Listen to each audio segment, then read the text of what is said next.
Good afternoon, I am Jeevan Arora and you are watching MediaPlex Live at 1.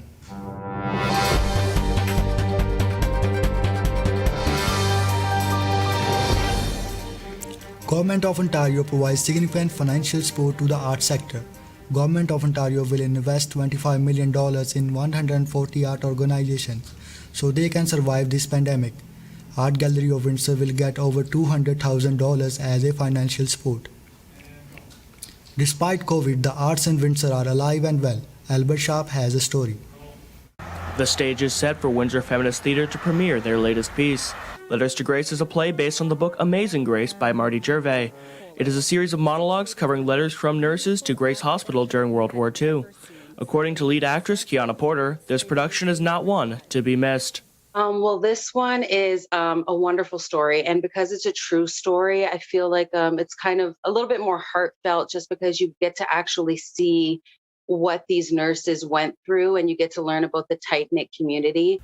The show is going to be performed at the Water's Edge Event Center on Riverside Drive. Now before the production's ready to be staged here at Water's Edge, there's a little more work to be done behind the scenes. While most of the rehearsal process has been over Zoom, the cast has begun working in person under current COVID-19 restrictions. We had the ensemble was rehearsing and we had our vocal chorus, a few of them who could make it. And we quickly toured the space and then rehearsed outside in the parking lot and in the little courtyard area of the Water's Edge Event Center. Opening night is March 24th. For MediaPlex News, I'm Albert Sharp. Kate Ryan is here to tell us how CERB and EI benefits will affect taxpayers. COVID-19 has affected a lot of parts of everyday life, tax season included. This year will be different for many Canadians. From March 15th to October 3rd, 2020, over $81 billion were collected by Canadian residents on CERB and employment insurance. As of April 28, 2020, 1 in 5 Canadian businesses had laid off more than 80% of their staff. Many people who have been depending on CERB and EI to pay their bills will actually owe money on their tax returns. Norma Levesque is a tax strategist with The Tax Expert. Those who received CERB that were on an employment income that was in lower to middle bracket, they're all going to have to pay taxes, unfortunately. I say that if they didn't put any RSPs or things like that, because most people who got the CERB for the 7 months, and I'm talking about those that got it for the whole period, they made $14,000 with no tax withheld on it.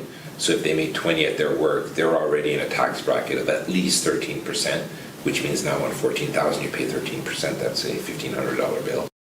Tax experts recommend Canadians fill out their return forms as soon as possible to avoid the deadline on April 30th.